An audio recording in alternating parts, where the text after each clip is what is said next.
In West Virginia, Don Blankenship is running for U.S. Senate, less than a year after finishing a federal prison sentence. I don't understand that. I wouldn't expect nobody to vote for him. I'm not.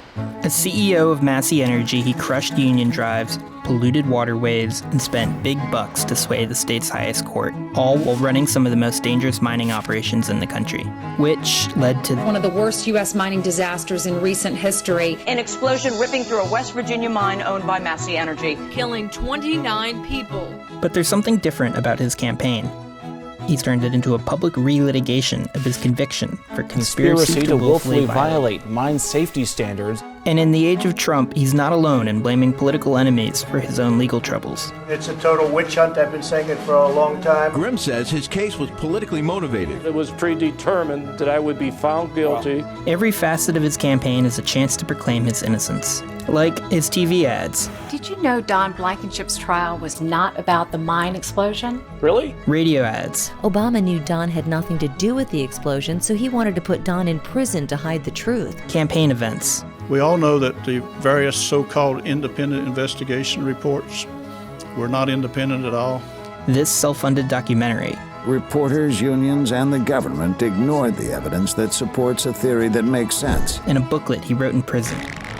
Is winning really the goal of this candidacy? I've been covering Blankenship for Mother Jones since he was indicted in 2014, and it's safe to say his campaign team isn't a big fan. You guys suck. You're fake news. You're a bunch of dirty hippies. So yeah, I need you to go. Where is your residency right now? Where are you living? When Blankenship's not at his Vegas residence, he's probably here. So that's him on the left. It's a pretty easy house to spot. It's the only house in these parts with like a real hedge. He's got iron gates, helicopter pad, German shepherds. Did you guys get to see his house up on the hill as you came up the creek? And at Massey, he used to wine and dine guests up here. I'm glad you got to see that, where he could look over the coal yards and all of West Virginia, all of Mingo County. His coal. He's King Coal. He's described himself as the most hated man in Mingo County. How do you run for Senate as the most hated man in Mingo County, if not the most hated man in West Virginia?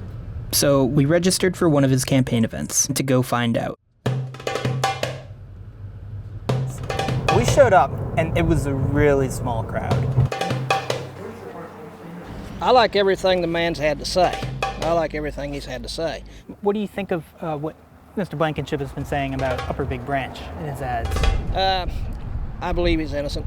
I've seen some of the MSHA's regulations and things, and a lot of it's ridiculous. Because it's April 5th, and it is the anniversary, and his campaign is really focused on relitigating the Upper Big Branch disaster to a more favorable outcome for him. I just asked him, what do you have to say to the families of Upper Big Branch today on the anniversary?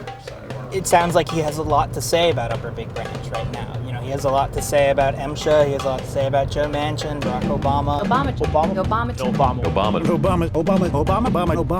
Tyrants Obama. Well, the Obama government blew up the Upper Big Branch coal mine.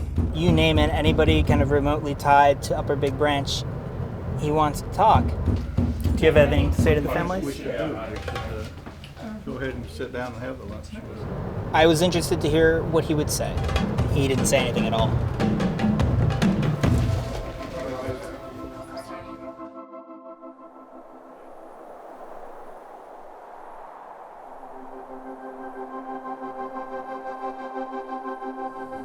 If you was where I was that day and you seen my son after laying in there for 5 days and seen what he looked like, if you worked on them men like we did when they come outside and you smelled them and you looked at them, then you know where I come from. You know what's here. There's just too much to say. I miss my family. He hugged his, and all he gets is a year. They need to be stricter, more harsh penalties for people like that who puts greed and money over human life. As someone running on the strength of his business record, Blankenship has never hid the secret to his success. Unions, communities, people, everybody's going to have to learn to accept that in the United States you have a capitalist society, and that capitalism from a business viewpoint is survival of the most productive. Before Upper Big Branch, Blankenship said the number of mining deaths at Massey mines were about average, but the statistics tell a different story. From 2000 to 2009, while Blankenship was CEO, Massey Energy averaged 17.5 million tons of coal per fatality.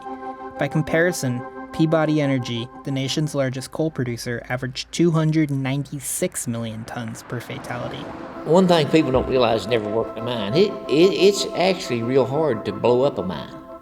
You have to work at blowing up a mine. There are companies and mines that have operated for 30 years and not had explosions and not killed people. The very idea that they care more about coal miner safety than we do is as silly as global warming. You commit yourself and follow the cardinal rules, you're not going to blow anything up. You run a chance of somebody getting killed. Yeah, that's true. But it's not going to be numbers. And this is numbers.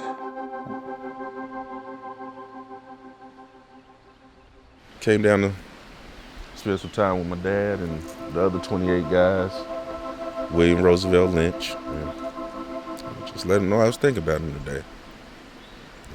So what do you think of Don Blankenship running for Senate now? It's kind of a joke. Everybody know what happened, and he trying to make it seem like it wasn't what it was, but can't pull the wool over everybody's eyes. So, can he actually win? I thought there's no way.